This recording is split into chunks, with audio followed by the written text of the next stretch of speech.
What's like the mascot for GTA 6 though? I don't. Does GTA? I mean, is it anything? Is it like a Ferrari or something? No, for that, it would definitely more just be the main characters themselves. I don't think there's really like a mascot for it. I mean, GTA just has its own reputation, but I mean, I was just thinking of something like, imagine if it was like Red Dead's Arthur, the mascot would be Arthur or something. Yeah, it just seems like it would be something also that's like an animal that you don't ever shoot. Also, like because it's protected in Cornucopias. Yeah, that's a really good idea. Just something like that, or like whether it be like a meerkat or something. I don't know. I'm just throwing out random rodents that it could be, but I just want something or it could be like an eagle or a crow or something or a hawk. But I feel like it shouldn't be a quantum anything because like if it's quantified, it's probably come through the rift and it's probably a monster, right? Like I don't think a quantum mascot works unless we've tamed the quantum, the quantum squirrel or something. Yeah, or was an anomaly where like this one particular quantum animal is not affected by the rage aspect of the whole thing, right? So who knows? I don't know. It's like a quantum Tasmanian devil, but like it's all real chill now because it's like. The quantum like reversed it. Yeah, he talks like an intellectual. Yeah. he's just Tasmanian there, just sitting there with his legs crossed with a monocle. Exactly. It's like, indubitably, I do believe we should go mining today. Yes, exactly.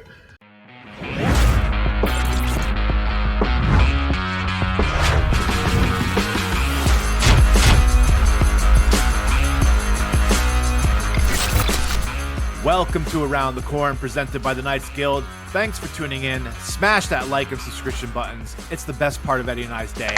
If you got wild theories or questions about the game, drop them in the comments and we will pretend we know what the hell we're talking about next episode. Follow us and the Knights Guild on X and dive deeper on their Discord and the Guild website. All the links you need are in the description. I am your host, Faux Hubris. As always, I am joined by the man so deep he explored every mine in Cornucopias, Eddie Z. Eddie, how's it going, my deep friend? Yeah, man, it's great to be back, man. I'm back in Solace 3 right now, just hanging out. This is the spawn point where you're at. So yeah. I think what we're gonna do is because mining was a big topic this week, we're gonna just kind of like mosey our way through this canyon. I know there's a mine somewhere around the town back that way, but we're just gonna go look for mines. We know so, and I think that's fun. How's your week been, man? How you been? That's been great, man. I was part of the mint. I definitely was. I mean, I was upset that it was during the work week, but I made it happen. I just controlled my PC from work, and thankfully I didn't have any meetings. If I did, I was just going to cancel that meeting or quit. So that's so baller. Why don't you can you show me what you got? Pull it up on the screen. And let's sure. Let's see what we got here. So the only one that I purchased on this screen here is the Rando's Metalworks. You mean purchase second, like in the secondary? Yeah, the only one that I actually purchased on secondary on JPEG was the meat grinder, the legendary that you see there, and that's just because of my awesome mints that I had up top there. I have the HG7, the P99. And the M9S all came up as legendaries for me. I was very shocked. That's so sick, dude. Yeah. I was really excited because the first thing I minted was the HG7 on base because for some reason, maybe it was a glitch. It was telling me like my email said that there's no more reserves. I think they're all sold out on Cardano. And I was like, what?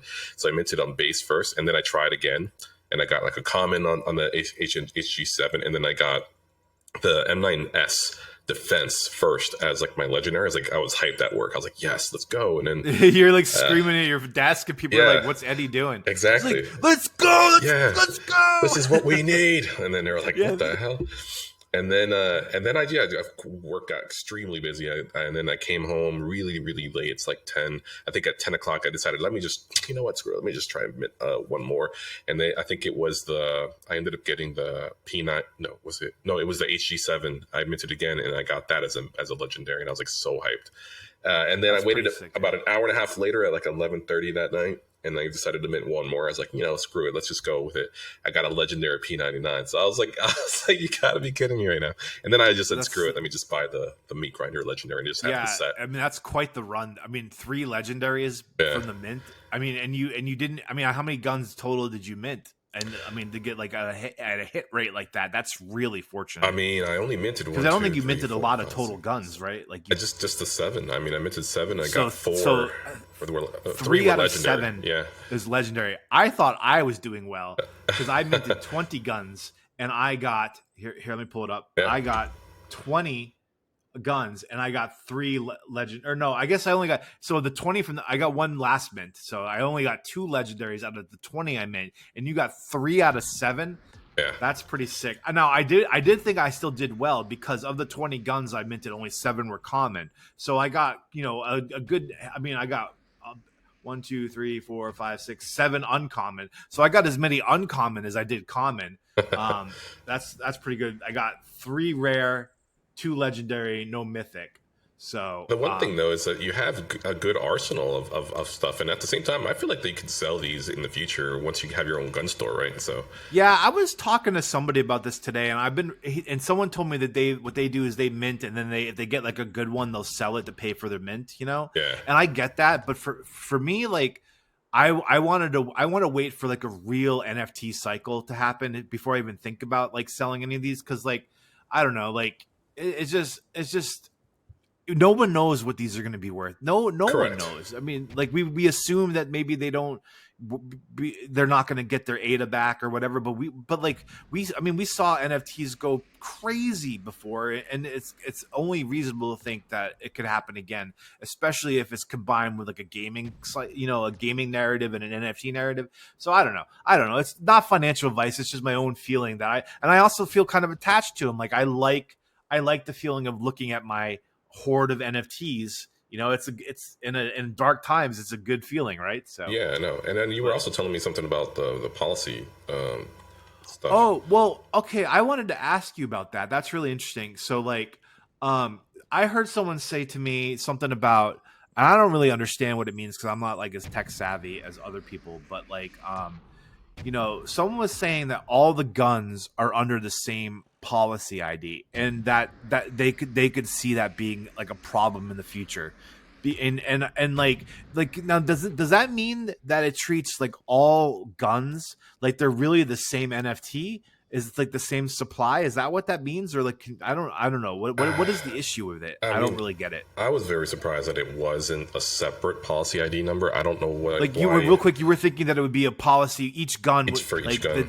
The policy ID, right? Yeah. Okay. But I guess that kind of goes into question as to like, I mean, the information is there. I just need to really pretty much look it back up. But it's if how does that work in terms of supply? Because it's got to be, I guess it's the same policy number as with all the submachine guns. So that's 10,000 total for the entire supply of that policy ID number. So that means they can technically put X amount of types of guns or named guns, and with a certain supply that adds up to 10,000. It's just very interesting because I'm wondering how that's going to work. I kind of was hoping that it would be separate policy numbers, because then that policy number has its own separate, right, value. So what you're saying is that like there's 10,000 in that policy ID. If there's 2,000 meat grinders, right? Then well, it wouldn't be the meat grinder. Well, yeah, I guess in your example, yeah. Meat grinders. But like then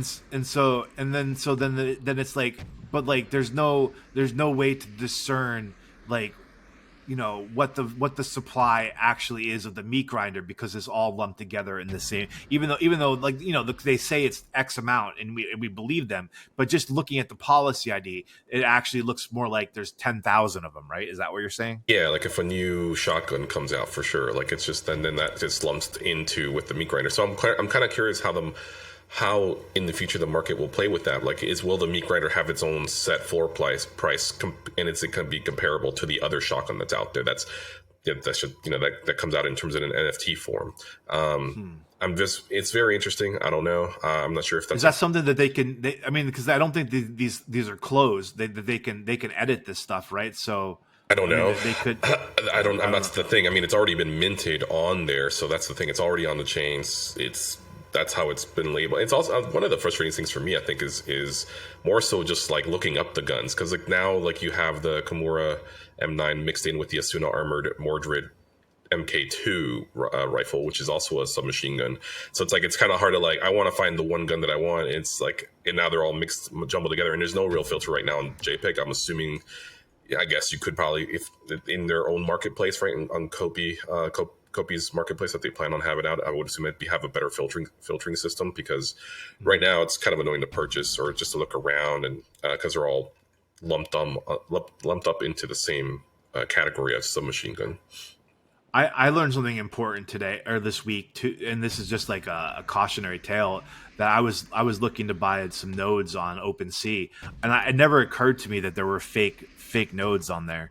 Oh, really? I was like, oh my god, these nodes are only $100, and I actually way. was like, it was like, this is too good to be true. I messaged somebody and they're like, did you check the policy ID? And I was like, what? And so thankfully that conversation saved me. But just so you guys know, if you're, I mean, if I don't, does Cardano not have this problem? Because I've never once looked up a policy ID for land. Maybe I should have when I bought it. I haven't seen any of that issue at all. Yeah, I mean, the policy numbers are it's harder, I think. But like OpenSea is a little bit like a more like, I don't know, it's just like a little bit more of a dark alley than JPEG storage. I think what also makes me question sometimes OpenSea, even as simple as the fact that some of the images don't really load up for these NFTs. It's like, what are you even looking at that point too? Sometimes it's like, yeah, I question it. Well, they don't. Now the images don't load up in my base wallet, which is kind of a bummer. I mean, it's not a big deal. I mean, I usually look at them in the website interface, but they aren't loading up in the base wallet, which is like, I always go to that as well. Minor. I go to the Kopi's like your game assets on their website. Yeah. It's a lot better. I found a mine over here if you want to come check it out, because a big part of I think the big news of the Kopi Cafe this week was that there's going to be not a mine to mine in, but at least a mine to explore in. And it's just a continuation of their very methodical piece, like, okay, here's the mine. Let's make sure that's like, you're not walking into any walls and falling off any like ledges or anything like that. And then the next step is to actually have mining in there. And then, so like, it's kind of true to form, but we are excited to find out that we're going to have at least one mine in the next build to go check out. Yeah, that's going to be really exciting. That was a whole leak that seemed unplanned, to be honest, too, is from the looks of it. But I'm really excited for that, just to kind of give it a shot. It's going to be packed, because obviously we're all going to be right at that same one single mine. We're all going to hang out together pretty soon. We're going to be rubbing shoulders inside there, just hanging out. But I think there's something to actually practice in it, though. Like is like, because like it sounds like there's going to be like walking on beams and stuff, and like. And like really like easily fall to your own death. I mean, and that's probably why they've been hinting that they're just going to turn fall damage on at some point, Yeah, it's going to be interesting. And I'm kind of just curious what tools we're going to have, what things we're going to be mining. Maybe it's just going to be basic stuff like ores and like rock and maybe some sort of metals here and there. I'm just curious, and what enemies we're going to find, because in there at all, like sometimes I'm curious if they're just going to throw in something, because this was unplanned. So I'm curious if there's more stuff that's unplanned that we're going to get in terms of like there's going to be a rift that we can see that's like there's nothing coming out of it yet. Like I think so. Like I think they're going to give us they have to be thinking about more gameplay, because we know. I mean, I don't know if this is what you're feeling from the Kopi Cafe, but the way I feel was they were really signaling that the build after the one that's coming is kind of like the precipice, right? It's I mean, the time between this build and the next build is where we're going to see a game that is, starting to not a lot to do, and it's going to start happening next build, where like, okay, the game is now becoming a game. I mean, we feel like that now because we get the shooting range, but like, I mean, this ultimately is a crafting game, and so I don't want to get into the crafting too much yet, but I want to finish talking about the mine and stuff, but that is kind of like where, what the feeling is, that we're going to have a lot to do in 2 builds from now. Yeah, I mean, I'm just glad that they're just kind of going with the motion of how, I mean, exactly the order we would really build it, right? We need to get all these raw materials. All right, well then let's start getting that done, right? So they're working on all the raw material mining, stuff like that. Oh, they're playing their own crafting game. Exactly. Yeah, exactly. They're just going with the motion based on what's going on, and also based on their, I actually recently rewatched our interview with Rob as well, and it's just like, obviously they focus on things that where their team is strongest at too. So it's like it's all based on their team's strengths as well, and they just obviously hired what's her name? Georgia. Yeah. So it's like, in terms of that, and using her talents with the whole thing, with all that as well. So it's moving forward. I mean, do I want them to hire more people, right, to get all the grunt work done? Yeah, of course, right. But I'm patient. I say that all the time. Like, things always break, like what they were talking about, and all these delays, and with anything that could happen. I think that example of David saying that they had a funny moment where his entire avatar, his torso, was basically flipped the other way, just breaking. Yeah, I think it's something with mining that was like, or something. Yeah, I mean, and that could set them back like a week or two. Sometimes like that, just because they have to fix something, and that's it. And that's something that I'm not aware of, right? I don't know that, and that's why people are getting a little impatient about it, and just like, well, you gotta this is it. I don't know this world, and so neither do you, and this is what they have to deal with every time. So you gotta be a little bit patient with all this, and I think it's a cool process to watch happen live. Yeah, I think that the lot of the anxiety that people feel is somewhat misplaced, because like we've all seen rug pulls. We've all seen projects start with the best intentions and then fail. And so I think there's this, like, always, and probably in every project, especially one where we're a long runway like this, where it's like a 5 to 7 year runway, where people are like asking the questions, like, do they have enough money to finish this? Are they going to be able to, withstand a prolonged bear market? Are they going to, like, can they survive with diminishing, purchases in mints and things like that, and those are all questions like every person who puts money into something should ask. But like the anxiety comes from the reality that the majority of what's out there is garbage, and people are not showing their work. They're asking, and so we feel that we kind of see that, and then we transpose that onto this team who, whatever's going on behind the scenes, no one knows except the people that are there.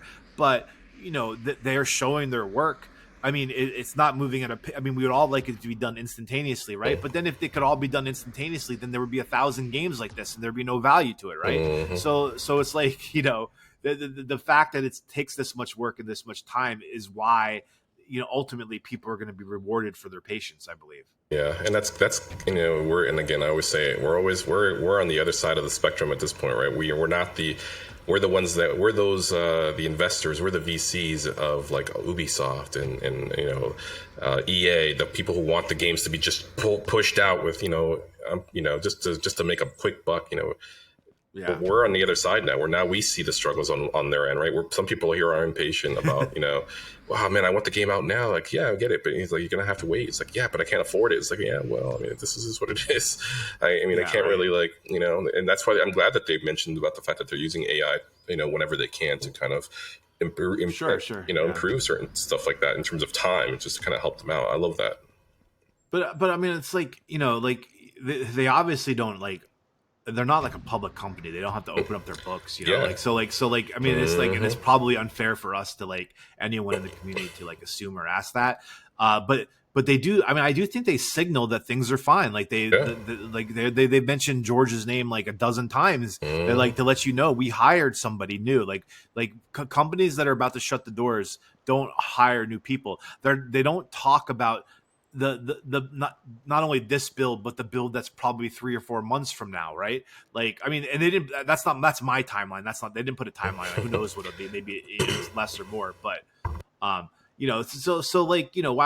they're I do think it's hard. It's because crypto is hard, and we've all seen a lot of failures, and so we're all nervous about it. We're so invested emotionally in this game. We all want to see it succeed because we want the Ready Player One experience. And the thing about it also, they're building such in that public eye that you wouldn't do this to Rockstar. right? You wouldn't do that to them, right? Because they've delayed GTA for so long. How I'm pretty sure everybody's has all these comments about what's going on. I need to figure this out. But Cornucopias has that has to do it all in the public eye, while Rockstar gets to do it privately. So that's another difference there as well. It's funny you bring up Rockstar because I was doing some research into that. Someone told me that Rockstar had announced that they are going to have like a Web3 component. I have not been able to confirm that. That is primarily just rumors, that and it's not come from them. It's so like, I don't. I part of me was hoping that Rockstar the GTA in August would like unleash this like new wave of excitement about Web3 gaming, and it still could, regardless of if it has a Web3 component to it or not. But I don't know if anyone in the comments has any like official information of that being released. I would love to know it. I was not able to confirm it.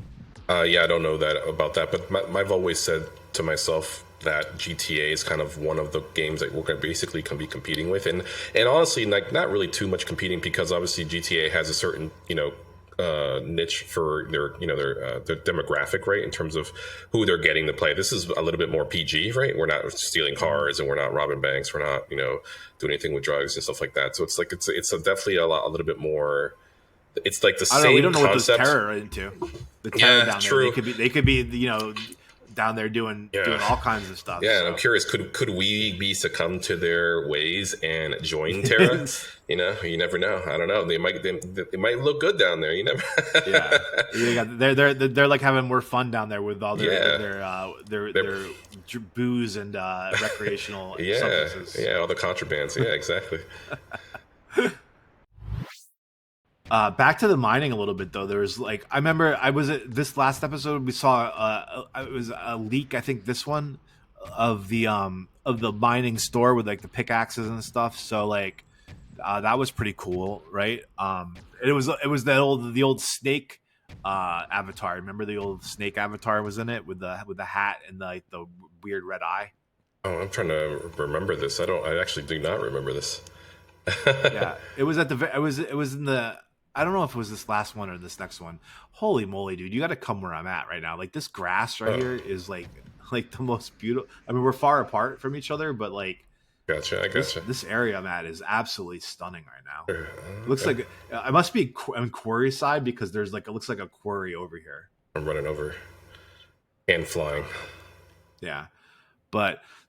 So the mining, I mean, it seems we've always known that the mining is not going to be like as simple as it was in like World of Warcraft, where you run up to a node, you hammer a node, that there's going to be the risk of death. There's going to be, maybe even more of like a lottery to it, where it's like there's a lot more stuff, and it's not going to be as simple as like you hit the node and like you're going to get pay dirt, right? And then you have to go and you have to refine that pay dirt, right? So it's like a multi-process thing.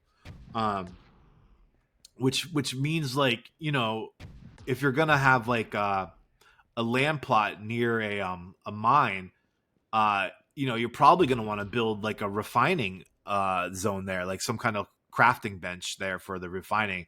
That's all really interesting to me. Yeah, how it's like so complicated, but like really true to life. I'm really I like all that. Yeah, I'm also just curious as to how efficient everything's going to be, right? Because the most important thing is also time. So it's like people are going to have to it has to be a little bit time consuming and complex to get all that stuff done, because you're the ones mining it. You're the ones providing to the economy as well. So versus it's got to be worth someone wanting to purchase these things from us too, right? So I'm kind of curious how that works in time versus Kopi, I guess, or in-game currency. Kind of because like you could easily really just ruin the game with too much monotony, where you're like, okay, I'm gonna go to this this mine, I'm gonna go mine some ore, and then it's like okay, and then it's like now I gotta go maybe you die 5 times and it's like and then you gotta go back there or whatever. Right, exactly. And then it's like okay, then I gotta go fly over to like okay, where's the nearest refinery? I gotta go there, and it's like 3 hours later you've got the material. I mean, like, but it can also be like 3 minutes later, right? Like, so there's a really interesting balance between where like you find that right where it's still fun and exciting. I mean, it's exciting when you do the mining anyways. You're like, what am I going to get here? What am I going to get here? The more of that they can build into the game, like the more of like the lottery, where like you have like, maybe even like 10 rarities of a mine, like a really, really rare, like 0.01% drop rate or something of stuff, like some of that would be really, I think, helpful to keep you doing the grind, because like that drop rate, getting that rare drop rate will keep you coming back over and over and over and over again, I think. Well, I'm wondering if there's even like rarities to that. I would assume that because like when you said one word was like the lottery, right? In terms of like of that, but I think like, and I think I've spoken about this before, is they would have to be careful regarding the drop rate because they have to disclose that. Like I think they can't just like, because a company could technically, like Cornucopias could be malicious, not that they would, but be malicious enough to be like they're never going to get they could technically forever have a 0% drop rate of the rarest of resources, and the people are constantly doing it. I think there's some companies like that had competitions and stuff like that, and like where they got in trouble because it was impossible to win like the rarest prize and things like that. Yeah. So in terms of mining, I mean, but yeah, I think, I think they'll definitely have some kind of information about that. I would be surprised if they didn't. I think it's going to be based on the mine itself and the resources that are fixed already in there, and that's how I see it. I don't think it's going to be based on like a loot system, I guess, if you will. I think because that's a little bit. That's when I think that's where it gets into a really shady area. Is like I feel like there has to be some sort of disclosed way of how you spread out resources. And I'm curious how that's going to work. Yeah, I mean, it all comes down to the economics of it, right? Like the levers that they're pulling. It's going to be really a lot of work. And that's like, almost like, poor Philip Black is like, he's probably itching to get in here and really like, toy with the economy. But it's like, they're probably still pretty far away from it because you really need to like actually figuring out the right ratios for everything is probably the final step you would think before the game is like beta released or something, or maybe alpha release where you're like trying to figure out all of that. It just seems like a monumental task. Right out again. We're all the way over you're heading up north. Well, I crossed the quarry, but I just think, whatever this is here, but this is like really amazing area. Like I like left. The grass is really green over there coming down into this. Oh wait, I was distracted. I guess I just like a squirrel. I kept going south. It's all good. I have the footage. I just wanted you to check it out with me. I haven't seen any more mines since that first one we found, but that's the other thing about mining. These mines are like really spread out, I'm kind of curious as to. I'm not sure. I don't know. Like, I'm kind of curious because here I feel like again, solid. This is going back to like the design, the fact that we have Solace and not Fortune and Esperanza, but it's because like which one's going to have more mining, right? Like I would assume the next one, right, is going to have more mining than Solace. Yeah. So which is probably why they're building the mine out now, so they can build the mines into the release of Esperanza would be my guess. And it's better that they're actually waiting for the land grab, just because the land rush is closer to when you're going to be able to use it. It makes so much more sense. I'm really glad that they're doing that because it makes sense. I don't want to like claim my land and then just not be able to use it. But I can see it and look at it all day long, but no. That brings up like another big topic from this Copy Cafe. I mean, in a weird kind of way, because like, thinking about the delay and the land grabs and all that, there was another big thing that happened, and maybe people who are newer to the project don't remember this, but the apartments were not always part of the plan. In the beginning, there was like the plan to have individual domes, and everyone who came into the game would get a dome. And that dome would be like kind of like your home base, and you could build it up and do whatever you want there, and it would be like a really cool thing. And I think that because that had never been done before in any game, and the scope of that became too big and unrealistic, I think, for them to do at this time. and at least in a way to get the game out in a time frame that was, manageable. And so they switched to these kind of like, apartments, which really seems to fit the lore, because like you work your way up these apartments, and it's like kind of like, this cool thing. Anyways, there was a clip at the end of Kopi Cafe this week. I don't know if you caught it. I want to play it for you right now. That gives you a little taste of, I think, what this is all about. It's kind of like, I don't know. Let's take a look at it. Okay. Roll the clip.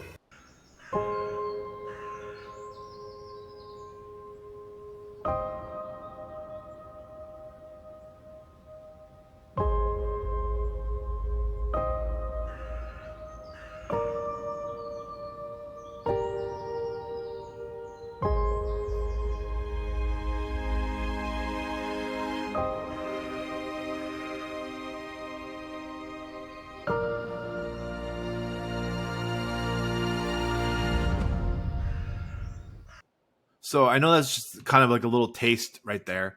But it is, I think one thing they talked about was how each apartment has its own view. So like they're still kind of keeping that spirit of those bubbles, right? Like it's still unique.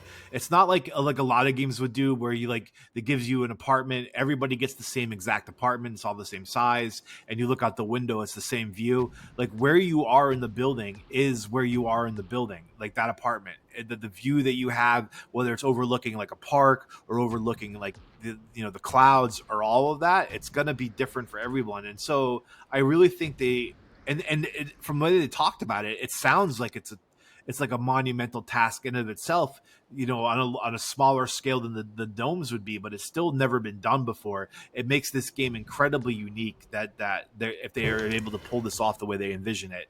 And I'm pretty excited about that whole way that the entire thing is going to work. And I can't wait to get my penthouse, Yeah, exactly. The penthouse. Dude, when I saw that, I was very excited. And the just to talk about it, even just the concept of it, I think I was expecting something like this. But honestly, what about the land plots? What about the land plots? And I know immediately there's somebody out there sitting in their chair and they're going to say, oh, now they're talking about apartments. What about the plots? What about those? I've been staring at these plots. Those are the same system. So essentially, it's the same master system that allows you to build on your plot and build on apartments, but with different allowances of what you can do on each one. So a few differences, but it's the same system. And that's something David was talking about. It's like, I know people are going to talk about the land plots and this and that, and getting apartments. I mean, it makes sense in terms of the story too. Like, what person, like, there's been the whole story is like, there's been a calamity that's happened, and then all of a sudden, everything's kind of in shambles, and then you're going up to the domes, and then what you think they're just going to give you this $1 billion dome. A private dome for everybody, all the citizens. Right. Are you serious? Like, no. But the change to apartments, which is I can't think of a single one. I mean, also honestly, GTA has done apartments, but it's the same generic apartment with the same view, the same everything, same garage, the same look. But they have a few dozen of them out there in Los Santos Island. But it's like, it's not the same as this. You're literally going to be able to go ahead and spawn. And it makes sense because it's a free-to-play game. So a free-to-play game player will be able to start at the sector hub of every one of these themed zones, Solis Esperanza or Fortuna. And so I think this is brilliant. I think it's great. It looks way bigger than I thought, to be honest, because obviously you look at the sector hub, it doesn't look as big. And there's going to be different neighborhoods. It's almost like a city. It's almost like a dome, like a Toledo in of itself. Yeah, so it's interesting, and the fact that they're going to be able to house 50 to 100,000 different players at any time, and also make it seamless for you to move from one apartment to another, which I think is necessary. I think that's good. I think there should be some sort of a little bit of a pay, something like a little minor thing. I think even GTA charges you like a few $100s, like not even that much. Like it's minuscule compared to how much you make in the game in general. But I think it's worth doing that just to kind of keep you a little bit motivated on something, just to have something out. Maybe you lose power into your apartment because of that, and you can't access the Nexus or something because of that, right? Or because you need some sort of motivation or something for that. So I think it's awesome. I think it's brilliant. I think it's exactly what we need. And 100 to 50 to 1,000 to 100,000 players in each sector hub, and there's going to be a total of 9 of them. That kind of just makes me think of like, okay, well then that's how they're going to handle the being able to support like up to at least, I mean, I don't know what the math is there. Even if it was 100, that's 900,000 players. 900,000 in that's free to play whenever you want. You can load in with these nodes that we have. It's constantly going to be on. I think this is great. I think it's a brilliant idea, and I don't think it takes away from the land plots. I don't. Well, that's funny. You just said that you end there, because that's actually my question. Because like I've always been troubled by this, and so like I don't. When people have talked about what are they going to build on their land, and something that always comes up are like hotels and apartments and things like that.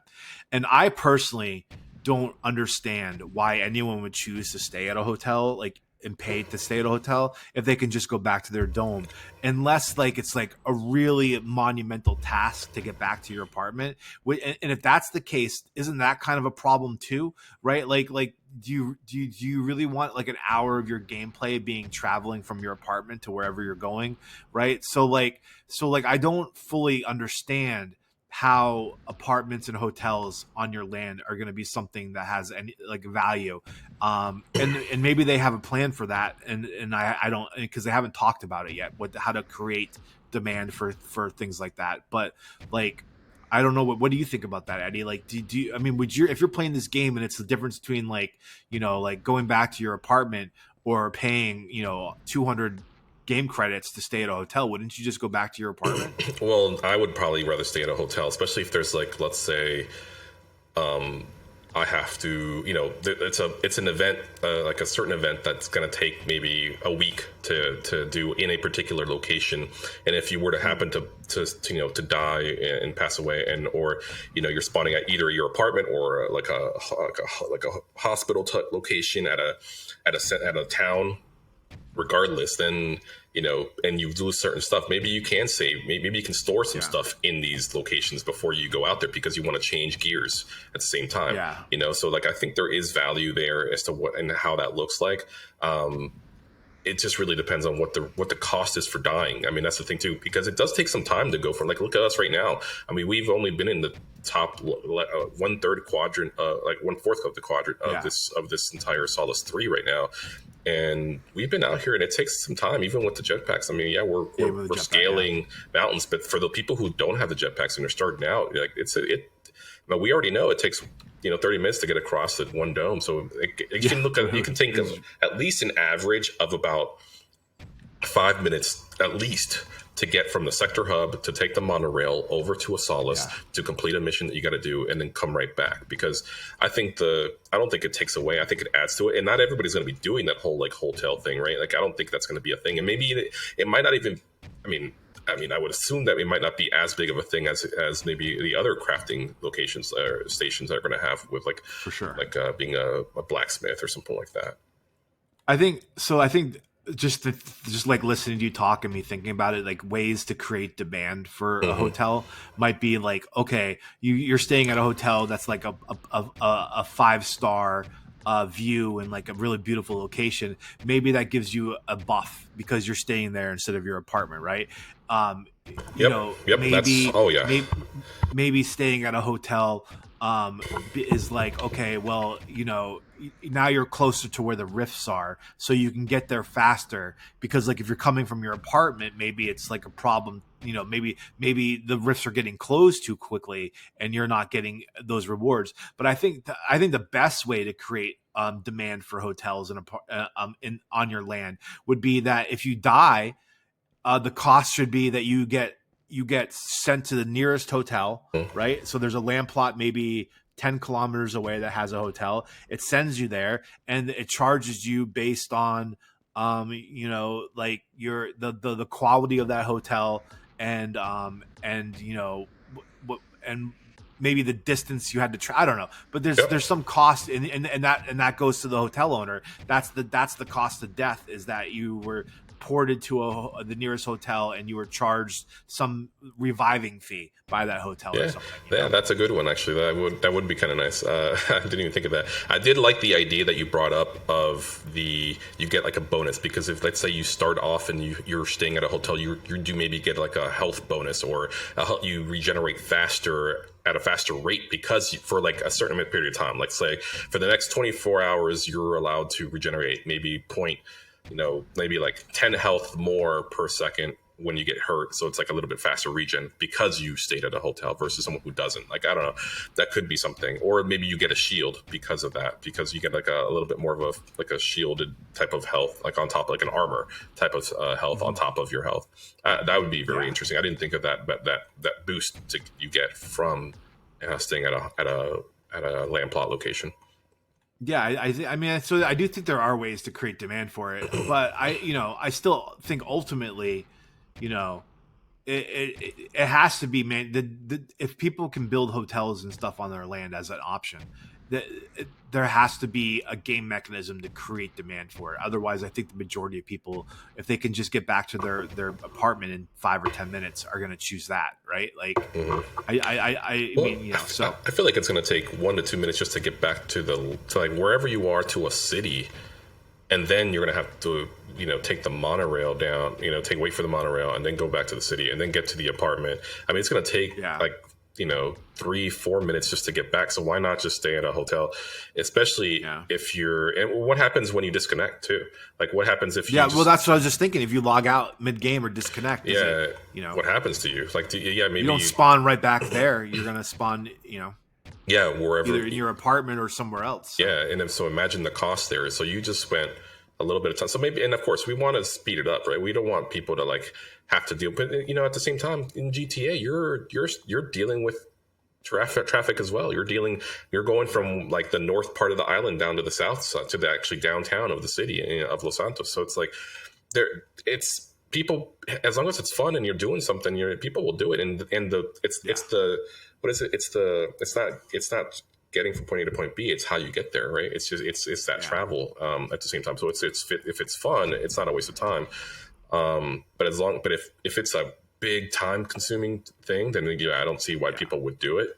Why people would just stay at a hotel, then you die. Imagine your mission, you have all this stuff, you drop all your items, and then you die, and you're like 5 minutes or 7 minutes away from getting back to where you were, and you want to and then you're as a kid, your mom's calling you, hey, we gotta go, hurry up, and it's like, dinner's ready.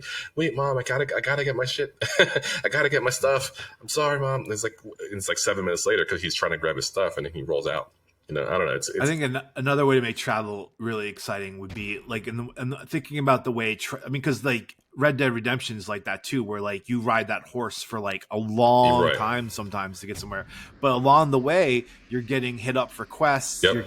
You're seeing you can choose to rob a stagecoach if you want to, or so I think if that right there would make travel really rewarding. That right there would make you choose to run a path, instead of flying. Is that if in this area that there are quests that could pop up that whatever they might be, that you might want to be okay, well, I know that there's this quest I've never done that comes through here. Let me go down to the ground and run through this area and see if it spawns for me.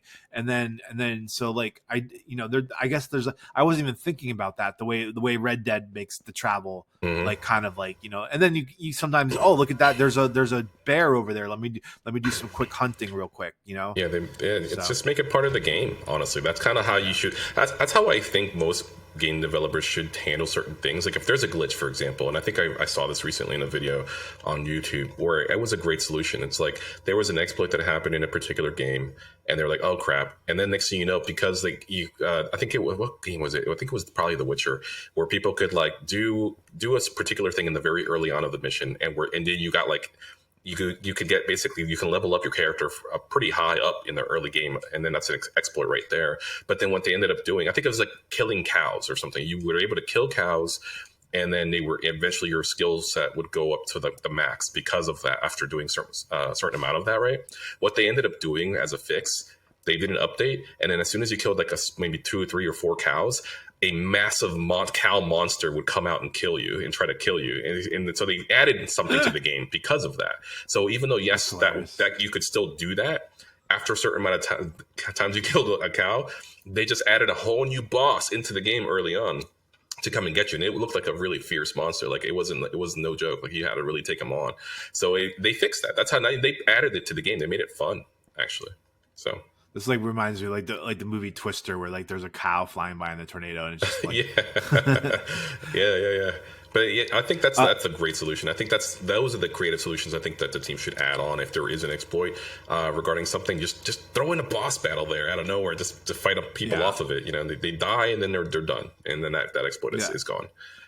Yeah, no, that's that. Instead of fixing it, that's like a better way. Mm-hmm. Absolutely, that's interesting. So you did mention the name, the new developer. Her name is Georgia. I believe that's the woman that they hired to do the crafting in the game, and it sounds like functionally she's created the crafting already. There's just no like it's the crafting is happening. It's just not like the user interface or whatever. You know, the experience is not built into it yet, which is probably a lot of work. I mean, as much work as creating the crafting. But so that is like, I'm super excited to meet this developer, this team member in the future Kopi Cafe, to hear like her thoughts about the crafting, because ultimately this game is going to succeed or fail based on this crafting element. It is a crafting building game above all else. And so this crafting is probably the most, no pressure, Georgia, but it is the most important work being done right now. And how good that is, and how fluid it is, and how easy it is to navigate, and how much fun it is all going to be what makes or breaks this game, in my opinion.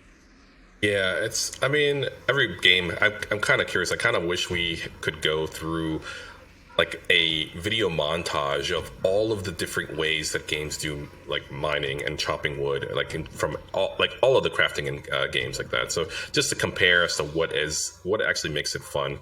I'm very curious as to what the thought is and how that works, how much you get out of it. Again, always about the time and how much time it takes. But it's a very exciting time. Honestly, I don't think they can do it. I mean, you could do it wrong. I mean, you can, no pressure, but it's part of the whole trial and error. I mean, you got to get feedback from it too. So, I would hope that if the community stands back and says, hey, we don't like this, and it's an overwhelmingly negative review, I would hope that it's not something that, that they can at least backtrack and redo it if we say it's like, it's not as fun, it's not as great, it's like, no, we should do it a little bit different. I would hope that they can go ahead and pivot, even though time has been done to make it so the way that they want it, right? So I'm pretty confident with David's direction as well, and hopefully that we can see. I'm kind of curious what Georgia's background is in terms of the where she's worked at and all that stuff, so, and what she's done. Hey, just to see a portfolio of it. Sure, I've been trying to get to you, and I'm going to stay right here. I just found something really unique that I've never seen before in Solace 3. And so I'm telling you right now, I would be a terrible bounty hunter. I'm trying to like, if I was trying to like kill you or something, like, we're getting guns and I'm trying to find you, but I kind of need a sniper. Yeah, I think, well, we'll talk about that a little bit too, maybe. But I think, I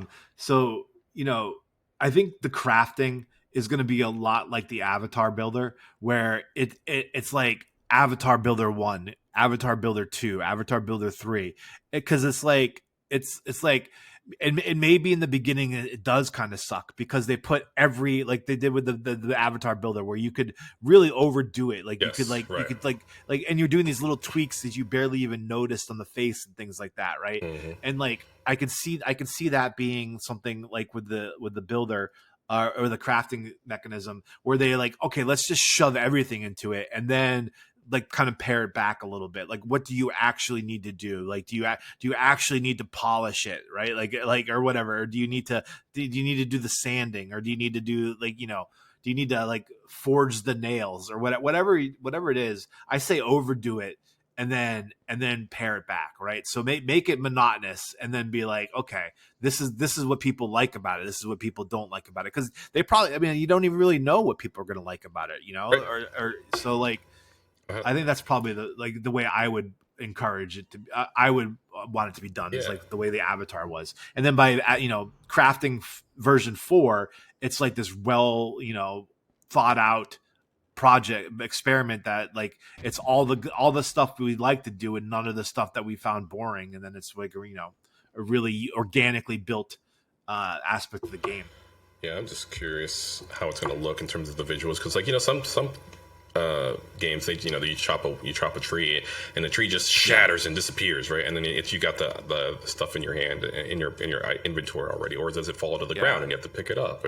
It's very interesting. And do you have to break that down? Like, do you get logs, and then I know we have the wood chipper thing or whatever, but like can we split wood, right? Can we go ahead and actually take that wood and turn it into smaller logs, and do we have to manually split the wood to make it small? I don't know. I'm just throwing it out there. But it's, for like a campfire or something.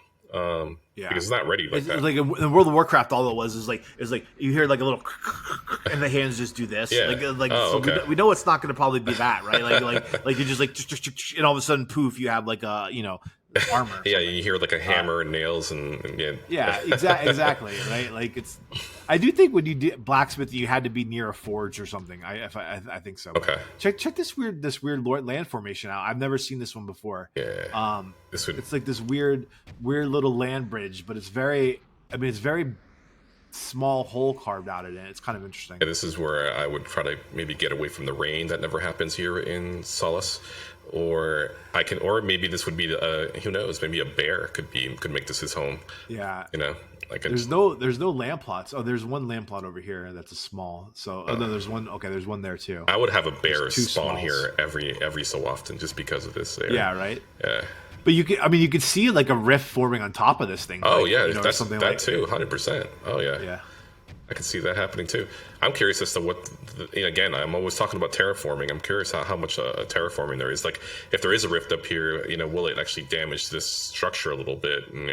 Not permanently, but it could always go back the way it was if it needs to. I like how like games like Marvel Rival has like environmental destruction and all that stuff, but yeah, it eventually fixes mid-match. Like it actually just regenerates itself. Like buildings come back because after a certain period of time.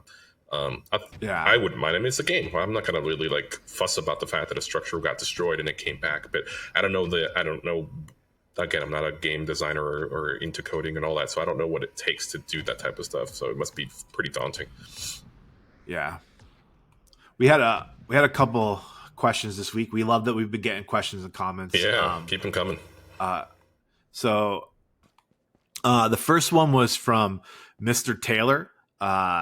And he had this is what he says: speculation on type of gun. If there is another phase of gun sale, we have had ballistic and a pulse. So what's next? A laser sniper rifle or some type of quantum handgun? Now, they talked about sniper rifles. I think sniper is inevitable. And I've actually been like, I like the snipe, and so for me, hopefully the snipers aren't like too expensive. Because I might buy a bunch of those to try to get a mythic. Oh yeah, you're on the hunt, huh? I would like a mythic sniper. I'll be honest. If I was to like, part of me, it's fun for me to like mint it myself. So like I'll probably like. Support the whole mint. I'm not gonna say I'm gonna keep minting till I get one, but like there's a good chance that I'm just gonna sit there like and keep minting till I get one. All right, future sniper wheel in the making here, guys. Just so you know, he's gonna be owning like 85% of the supply. Yeah, I'm gonna have.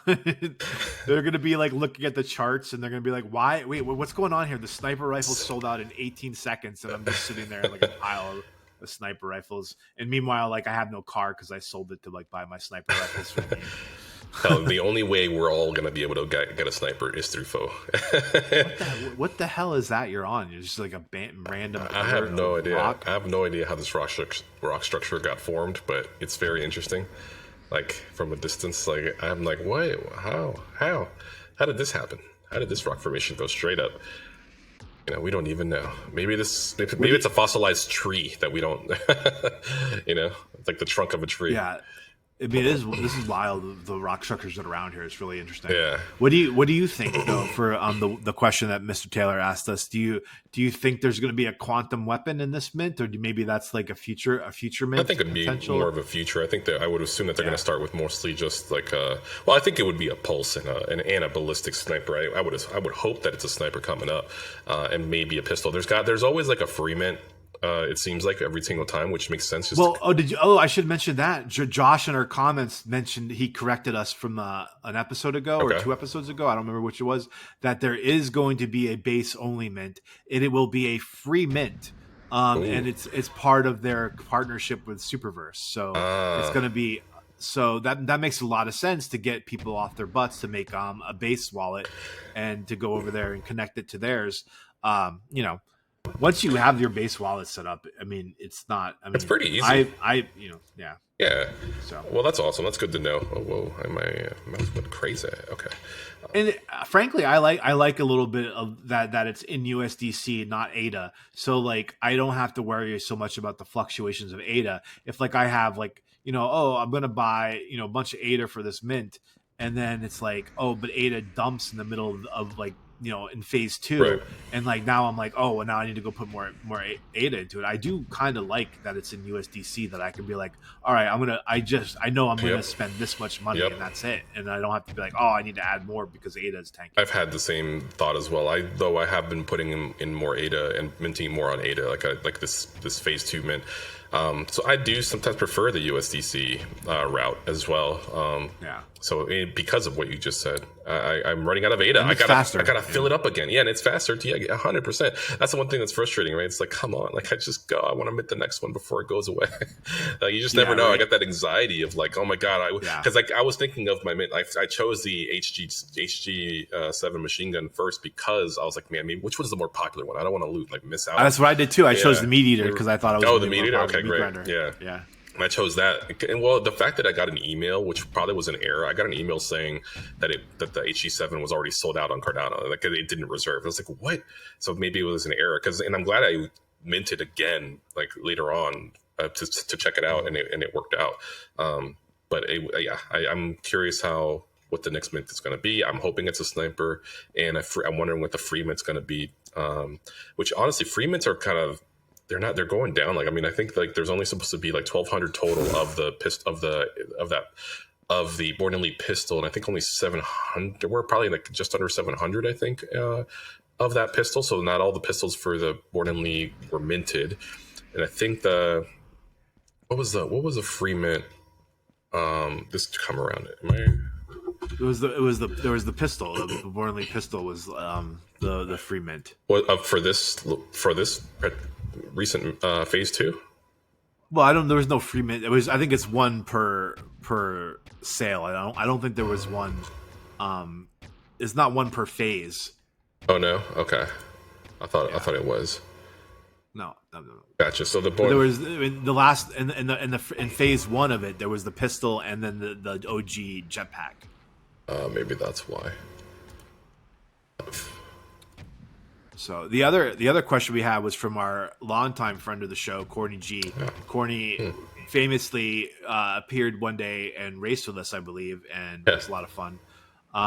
But he says, does there need to be a mascot, like a new Cornucopias mascot, maybe a quantum mascot? Now Now, for the longest time, Farmer Joe has kind of been this mascot, right?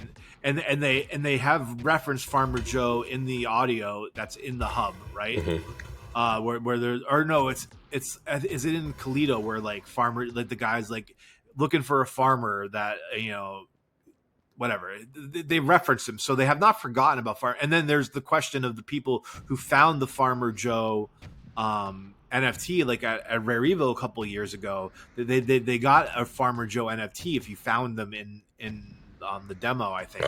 So, but the question is, has this game evolved past Farmer Joe? Is Farmer Joe still a good mascot for this game, or does this game need an updated mascot? And if so, what do you think would make a good mascot for the game? Well, I've mentioned this a few times. Farmer Joe has always been known as like the mascot, or what it represents, that, and also him, and also there was a blonde braided hair. What was her name? Abigail. Oh yeah, Abigail. Yeah. That was old school. That was back when this was like a real kids game, right? Like, back in the very beginning. Right. So it's like, I don't know. I've always thought, something warm and fuzzy should be like a mascot type of thing, like an actual animal that. And I've always said something like like a raccoon or an otter or something that's not the norm, whether it be a hedgehog or something, or whatever animal that or a wolf, who knows? I don't really care, but I was something that's just kind of be like nice and friendly. I'm trying because I also try to make sure that in my mind, it's like, it has to be, relatable, has some charisma to it as well. Not that Farmer Joe isn't one. And I think, didn't we also have another thing? It was, wasn't it like a king corn?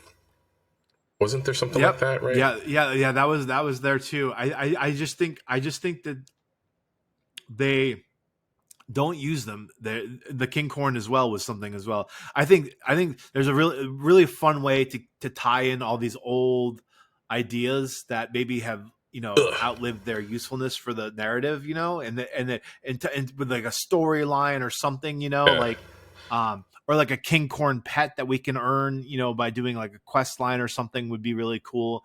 But like I think this game is now bigger than all of that, right? Bigger than Farmer Joe, bigger than Abigail, bigger than King Corn. And I mean, like, I don't know, like what's like the mascot for GTA 6 though? I don't does GTA, I mean, is it anything? Is it like a Ferrari or something?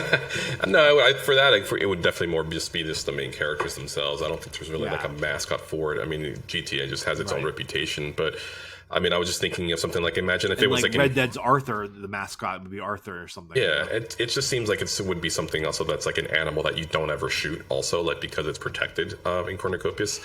Yeah, that's a really good idea. Just something like that, or like whether it be like a meerkat or something. I don't know. I'm just throwing out random rodents that it could be, but I just want something, or it could be like an eagle or a crow or something, or a hawk.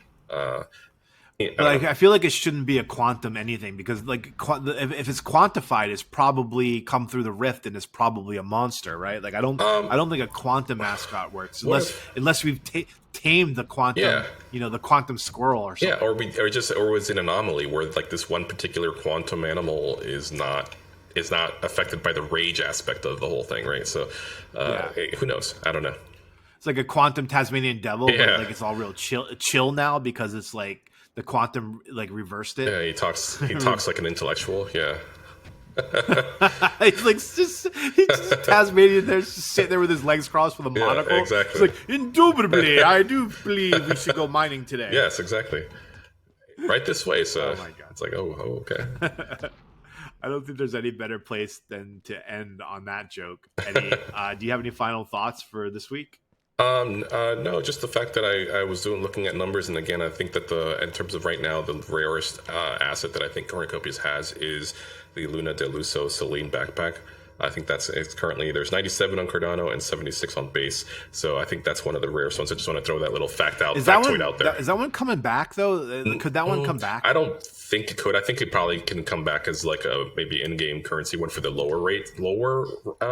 But they had a max supply for it. Like I feel like they're gonna sell it. Like maybe I don't know.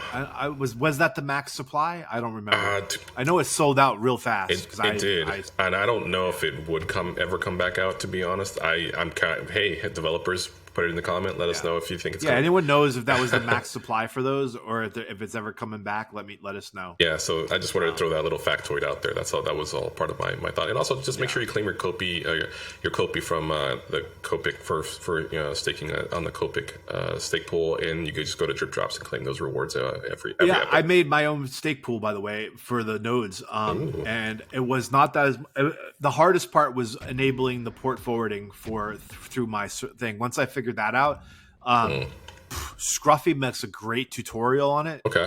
It's good. Mine is up and running. It is and it's download and it's helping people download. So like it's I'm doing my part. I learned that you need 8 nodes to do a public node. I only have 2.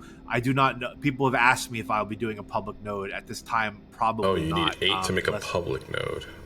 Yes. So public pool. I mean, yeah. Okay. So I will probably not be doing a public pool unless I can come up with 6 more nodes. Yeah. If anybody wants to sell them to me dirt cheap, that would be fantastic. Yeah, please. Any discounts? Send them to Faux Hubris' way. Yeah. So, but I do like the idea of us getting around the core node pool at some point. Like if I can find a way to come up with 6 more nodes. Yeah, we gotta support the game. Definitely, I want to be out there running the nodes and helping people be able to access this game. The more the better. It's doing our part, just like we're doing in the mints right now. I can't wait. Can't wait for phase 3, baby. It's coming up the next build. Maybe next episode. We don't know. Maybe the episode after that. We are excited and waiting. So. Oh yeah. Eddie and I want to give a huge thanks to the Knights Guild. Always. That's where we like to start and end with our episode because we are first and foremost Knights. This is a Knights Guild production in the podcast, and we are here to spread the word about what's going on in the Knights, and there's a lot going on in there. I'm currently building the bracket builder and the things like that we've talked about in the past. Knights Guild is doing amazing things. Definitely check out that amazing community. Be sure to follow them and us on X. You will find all the links you need in the description to join their Discord and find the Guild website. As always, we like to end here too. A big shout out to Rob, David, Josh, Matt, Georgia, everyone, all the people we've met. Thank you for all the work you're doing. We know that you really want to get this next build out, and you're probably working extra hard, almost certainly working extra hard to get it as finished as possible, and we can't wait to get our hands on it. Thank you for all that work. Don't forget to subscribe to Around the Corn, because you don't want to miss next week's episode where Eddie and I make up more junk about stuff we really don't know a lot about, but we like to talk about it. So make sure you subscribe for that. Until next time, Eddie and I will see you around the corn.